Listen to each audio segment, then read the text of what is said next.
Hello, everyone. Welcome. Got people Hi, coming in, making good to see connections. you. Good to see everyone. Yeah, long time no see. All right. That's awesome. Oh, more people coming. And we are live streaming Sean. on LinkedIn and on YouTube. So as people settle in and we see all the little connections happening, then we'll get going here. All right. Looks like things are starting to settle out a little bit. We've got the streams going. I think we're getting ready for action here. So I'll say hello and welcome. I'm Ed, and with me is Roxanne. Hello. And we're glad to be back, get a chance to talk with everyone because Great. it's been a little bit of time because we have been playing hooky. So we went and goofed off for most of the month of July or June rather. And so now we're back getting a chance to talk with everyone again. So it's great to be here with everyone and get a chance to see you all. And we'll go ahead and get going.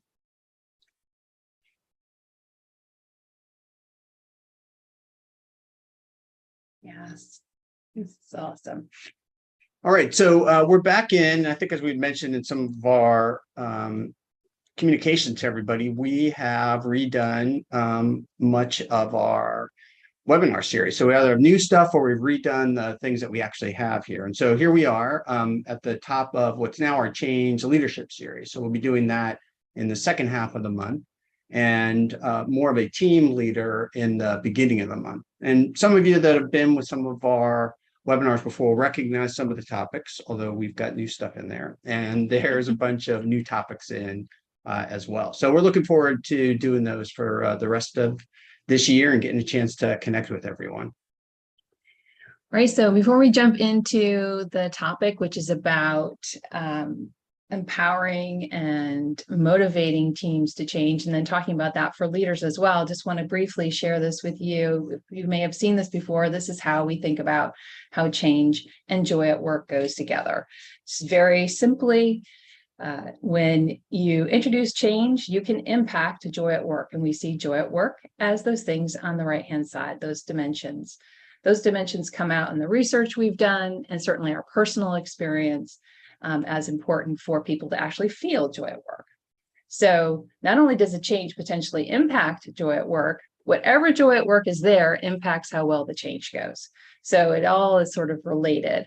And our the thing that we talk about all the time is that you can change and have joy. You can actually have both. And we challenge you to think about that because it can turn some of the things that you do when you introduce and lead change on its head a little bit. Just that reframing can do a lot. So just wanted to share that with you as our perspective. This is one of the dimensions that we talked about, and participation is my willingness to invest what I am uniquely capable of and my unique energy to contribute to achieving the group's goal. So this is how we define participation in the concept of joy at work. And we're going to talk a little bit about that today. So if you do change work, whether that's as a practitioner or a leader, you know that when you introduce change, these are the things that you attempt to do at the highest level, right? You try to understand the impact to others, and then you try to do what's reasonable to make it easier for others to actually, transition to the way of working that you have in mind. So at the top highest level, these are the things that it all boils down to. It can be difficult to remember this because you can get all wrapped up in tools and process, in the emotions of the moment. But really, this is the idea of introducing change, leading change, and guiding others through change.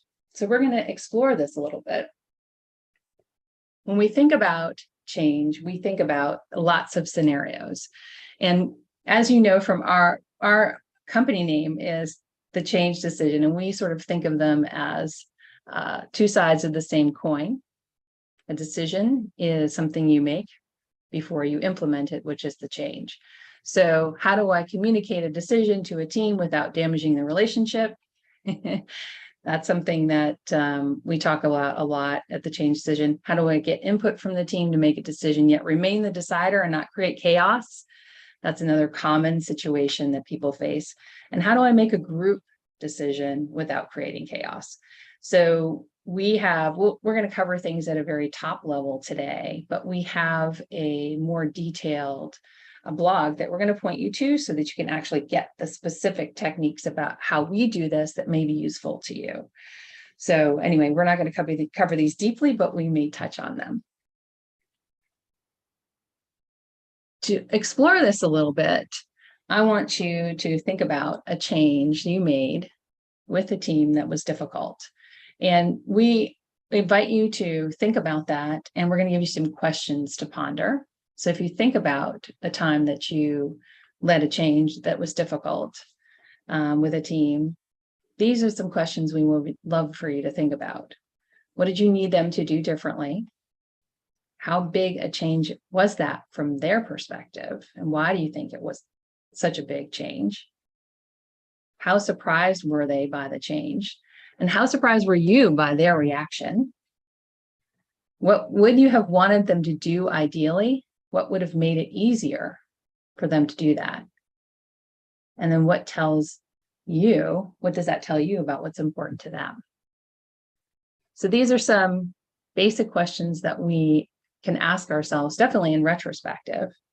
We can also ask these questions proactively. And if you put them in a proactive position, you can do a little projecting in advance to try to get an understanding of where people are.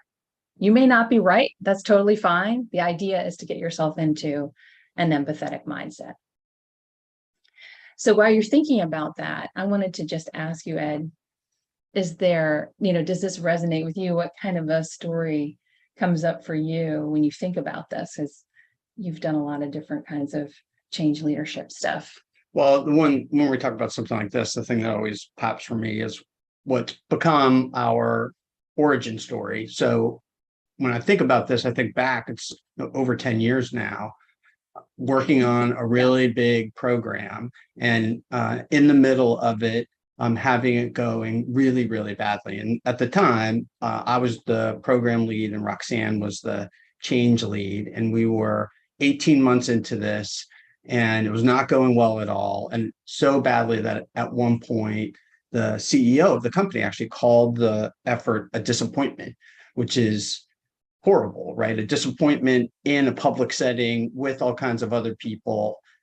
So that I just felt like that was really the end of my time at the company. I was literally working on my resume the next week because it was time to get out of there. And instead, Roxanne suggested we do something different. And so what the thing was that needed to be different is the team was working really in silos, and people were self-protecting either themselves or self-protecting their group, and we weren't trying to solve problems together as a group. And as a result of that, every status meeting was painful. Every problem-solving meeting was difficult. It always felt like we were just slogging through it. Yeah, I remember that. It was like full of fear. Yeah, and that's why this was a big change, right? Because there was all that fear there, and as a result of that, people weren't going to step out and try and do something different. And so they didn't, because it felt way too risky. And so they weren't going to do that. And even though that made the program less and less likely to succeed, it seemed like the safe thing for them to do as individuals. And so what Roxanne took me through was this leader intention exercise. And we're going to talk about that a little further into this, because that was the magic. What she did was walk me through, what did I want? What was my intent as a leader of the program? What did I want it to be like?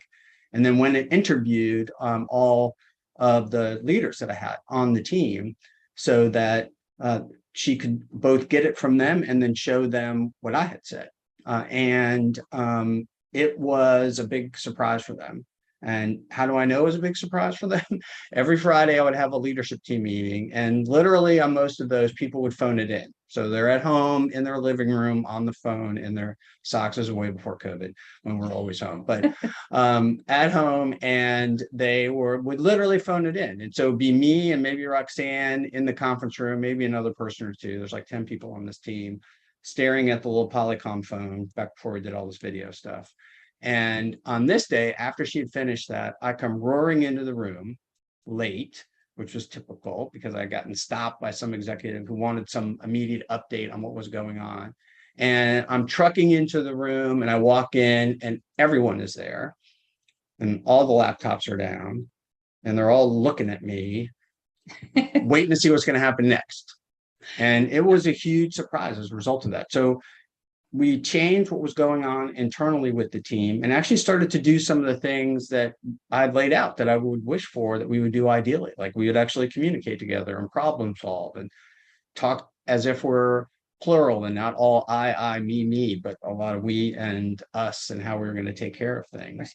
And what I started to see was all of the same things that I thought were important, they were important to them too. That's what they wanted also. They just didn't have a way to feel safe to participate, which is why we highlighted that as one of the 10 dimensions. Participation is risky, right? Stepping in and jumping in to do the work can be risky if you're thinking about the group and the project before you're thinking about yourself and the team that you represent. And it certainly was in this setting. And because of this leader intention and the way in which Roxanne and I led the project after that, it changed everything about how people thought about it. And what they thought was important, they actually got to realize and do. And that made a huge difference. Just to cap it off, the project itself never got easy. It was a pain the entire time. Right. But it became a roaring success at the end. We accomplished all we wanted to and had an enormous lift in the morale of the team. We were getting engagement scores that were well in the 90s. And this is at a company where average engagement score is in the low 70s. So it was a big shift as a result of this. And so I point out that the project was difficult the whole time because morale didn't improve because the project got easier. No. Morale improved because of the way that I and the other leaders, Roxanne, led the team. And as a result of that, we got a huge change and a huge lift from it. Yeah. And there is something on our website that goes through the detail of this if you want to try it yourself. It's called the Joy at Work case study. You can find it at the front of if you go to thechange-decision.com, you'll see a case study sort of at the top right-hand side. It'll walk you through exactly what happened, show you some videos, show you some photos, and then give you the questions that I used to understand what Ed's vision was, and then understand what all of his leaders wanted to start that alignment piece as a leadership team.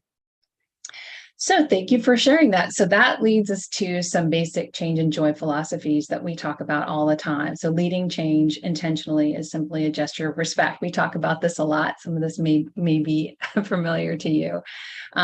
Yeah, we think about this in a specific way. When you think everyone needs to be treated with respect, including yourself, including your customers, your company, not just the people who are impacted, but everyone involved, then it makes it easier for you to see what things to do, what the right thing to do is.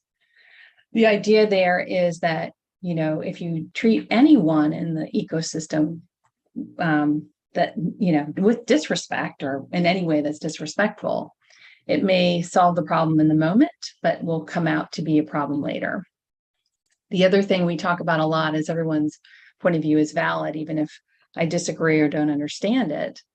And the idea there is it puts you into an empathetic mindset, right? So the way people react to anything makes perfect sense from their point of view because it represents their life experience. So it's sometimes hard to remember that in the moment, especially when you disagree so much.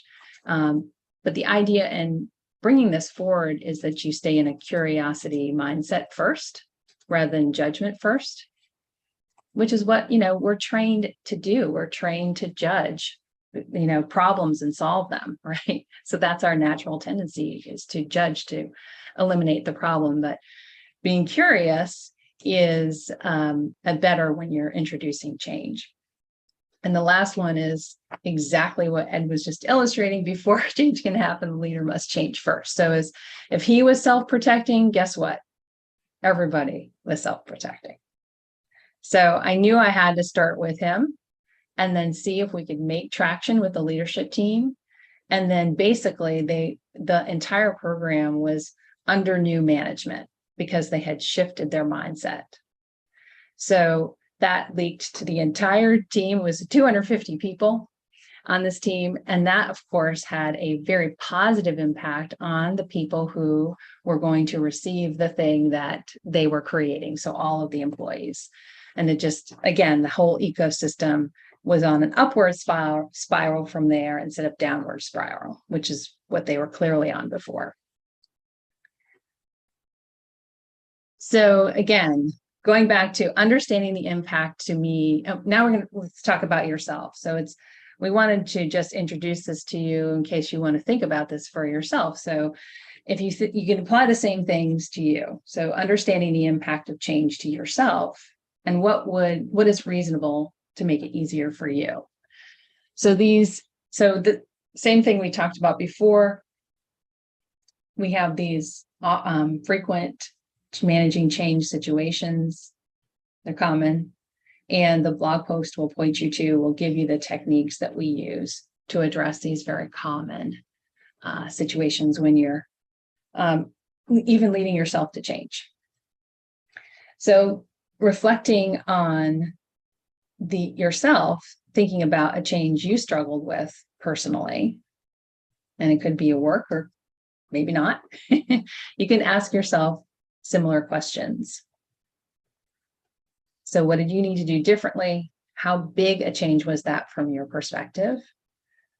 Well, how surprised were you by the change, and how surprised were you by your own reaction? What did others want you to do, ideally? What would have made that easier for you? And what does that tell you about what's important to you? The story I have for this one is when I was surprised when I had to let my team go. I had a team of 4 that reported to me, and I was surprised to learn that the team was going to be dissolved. It was amongst a larger reorganization. I was not expecting it. Just as much as I was in the know as I thought I was not expecting it. So it was a very big change. Of course, the company was expecting me to lead it well on behalf of the company. Definitely my boss was expecting me to lead it well. And my team was expecting me to lead it well, even though they might not have said that to me directly, they certainly were expecting that. So what did others want you, what would make that easier for you to do? It would have been easier if I had been given some advance warning, but that was not possible. And I understood that. But one of the things that I did have as an advantage was I had a very supportive boss. How that manifested specifically was he didn't make me feel like I was, there was something wrong with me, that I didn't know, that I didn't anticipate this. He didn't make me feel like there was anything wrong with my attitude toward it. He was actually very supportive of my reaction to it. And so what it told me about what was important to me was that I needed to make sure that my team was okay. So that was basically it. So what I did specifically was I immediately tried to calm myself down by writing things down. And I created a list, 3 different lists. One list was about my former responsibilities. And the next list was about my transition responsibilities. And the third list was about my future responsibilities. And by having all of this down, and I actually put it up on the wall, I had these list of things and post-its. The thought was, if I could get to the future, that would make me happy. But if I didn't take care of these other two things, then it would have been really bad.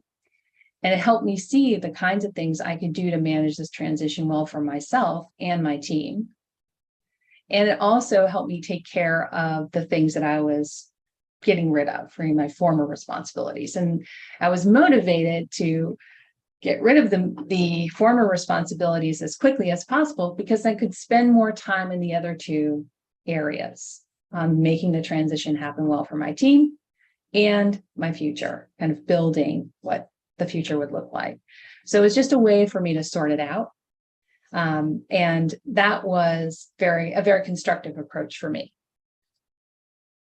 So these questions can hopefully help you with seeing what's important to you and how you might tackle it in the future or with whatever you're doing today. So getting back to these philosophies, hopefully these resonate for you. The idea of leading change intentionally is simply a gesture of respect is something I actually overheard someone say at a conference years ago, and it just clicked with me, this notion of respect. And it's stuck with me ever since. It has guided, I think it always guided the things that I did, but until someone said it specifically, I didn't really realize it. And I think it's just a really helpful thing to remember and a good rule of thumb for deciding what to do. Yeah, the second one, Roxanne had to school me in because I didn't believe it. I did not think everyone's point of view is valid. I thought that sometimes they came up with things that were really difficult and annoying. And I remember one instance in particular where after we had done this rollout and we're talking now about the new scope and how we're going to handle the schedule for what this program that I described before, my team is pushing back on me, and I can just feel in my gut, like just welling up the anger of it, because I had worked so hard to try and put this whole thing back together again. And now they're questioning me about all the work that I had done. And right at the top of when I'm really feeling like I'm ready to blow, a little instant message pops up from Roxanne saying, "This is great. The team is engaging. This is exactly what you want." And I'm thinking, no, it's not. That's exactly not what I want. But fortunately, I did not say that. And afterwards, thinking about it, it was exactly what I wanted, right? I was just so used to being on pins and needles with what people were thinking, saying, and doing that I reacted negatively. Fortunately, I didn't say anything in that case. I said other stupid things, but I didn't say any dumb things there. And that was a big deal. And so what I think is my lesson out of that is it's so incredibly useful to have somebody else offering their perspective to you as you're trying to push your way through something in both directions. So for me to offer things to Roxanne and for her to offer them to me, because when you're in the heat of the moment, it's really hard to actually pull all of that together. And there was no way for me to get to the last one, actually be the leader that was going to change first, until I was able to internalize the first one and really figure out what to do about it. So get a partner. That's the life lesson. Right. So we think that with every change, there's an opportunity to grow joy at work, right? Again, going back to what we said originally, it's how, right? Most people understand that companies need to change, right? They need to respond to opportunities. They need to respond to risk. And with that comes some sort of workplace change, some sort of thing you're going to have to do differently. So it's really not what you do. It is, people don't always like change, but they understand that you have to change sometimes. But it's really about how you do it, right? How do you treat people in the process, and how do they feel they've been treated? How do others feel they've been treated? And so we think that there is an opportunity to build relationships in this and to grow trust in this and increase psychological safety in how you do this. We certainly have had people will be very surprised by not just navigating a change well, but actually having joy in the end. It's an unexpected thing. I mean, if you've ever been through a very difficult project that turned out to be amazing and the best work experience you ever had, it was probably on the surface looking like something that would have been impossible to do. That's something that most people have experienced in the past. So, personally that the impossible, or what looks impossible, is actually possible. It's likely about how you did it. So we, again, just think with every change, there's that opportunity, there's that potential there, especially knowing that everyone has a story like that. It can be very connecting if you can connect to it as a group. You got to believe. You got to believe. You got to start off and believe. First, that can actually happen. That's the first thing. Yes. So going back to the thing we said at the beginning, we think of these as the very top line. What to do is understand the impact and then do what is reasonable to make it easier in whatever context that is. It does really boil it down, does really simplify it. I understand that there's a lot that goes into it, but saying things like this can help you communicate with other people about, what you're intending to do. So we had talked about blog posts that we would share, and this is it. So if you go to our website and go straight to the blogs, you'll find it. The QR code that's there will take you straight to it as well.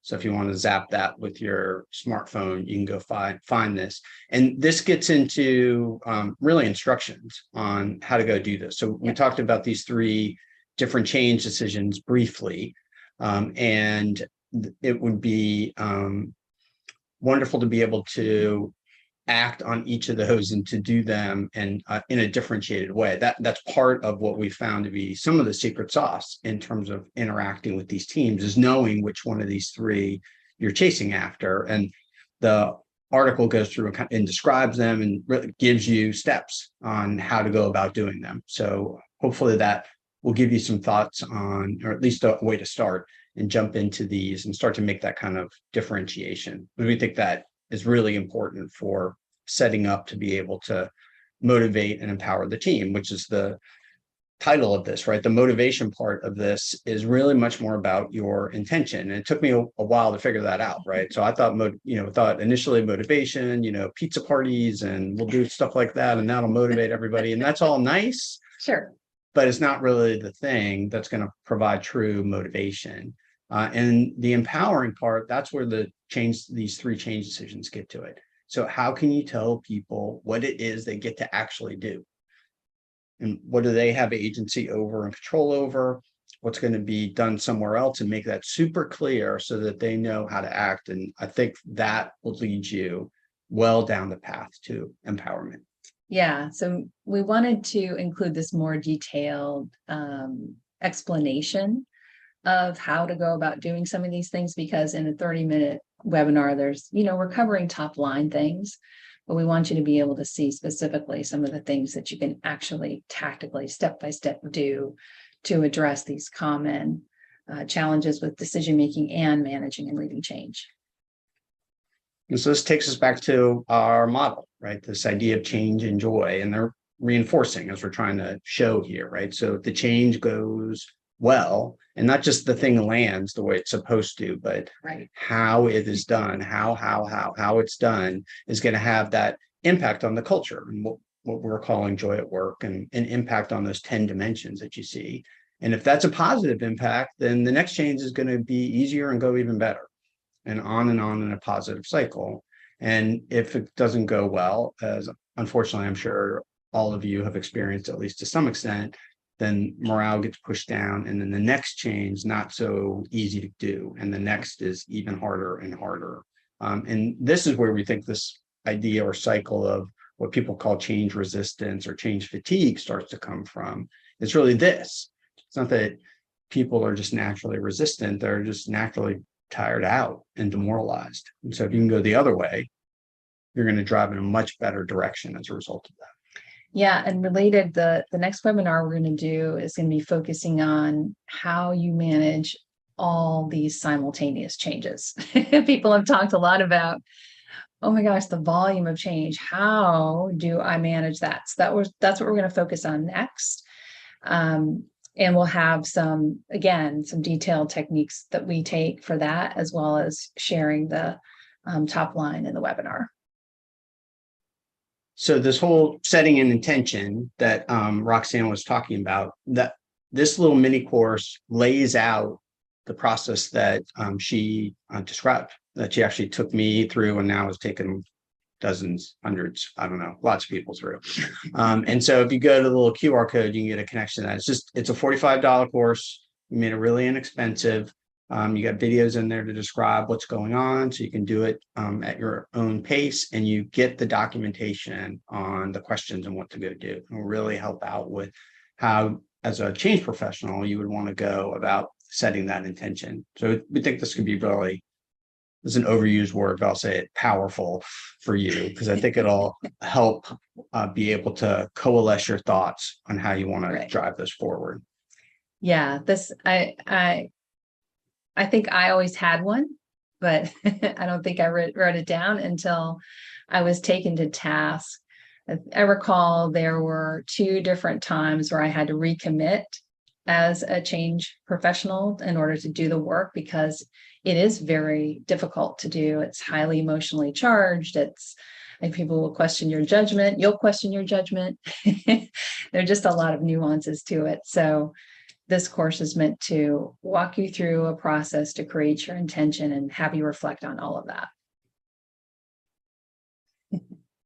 So we want to say thank you for spending some time with us and walking through all of this. We hope there's something useful for you in here, or some ideas that you can take with you. And at a minimum, please read the blog, because there's definitely some stuff in there that you'll be able to take forward and use right away. If you do have any questions, if you want to put them in the chat, we can do so. For the folks on LinkedIn and on YouTube that are watching the live stream, we can see those. For the folks that are on Zoom, we can see, of course, see those as well. But we are on Zoom, so if you just want to unmute and ask your question, you could do that as well. And while you're thinking about those, this is again where we are with our series right now. And so in our next webinar, which would normally be the second week, but we're traveling, so we're doing this the first week, which is next week.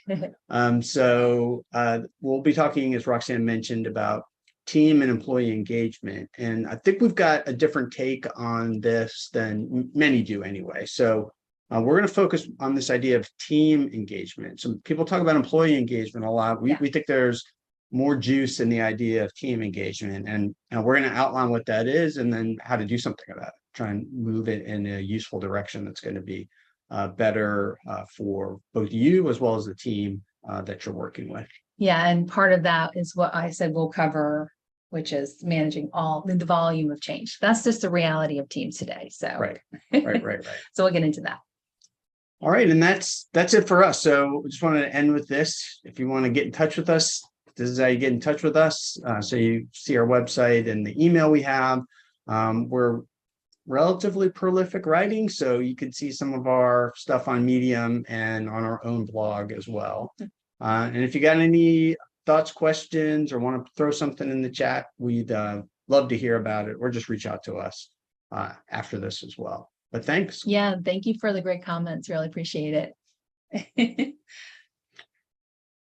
All right, my friends. Well, thanks so much for spending time with us, and we hope to see you again next week, coming back to back. So 7 days from today. All right, take care, everyone. Thank you. Thank you. Have a great day. You too. Thanks. Bye-bye.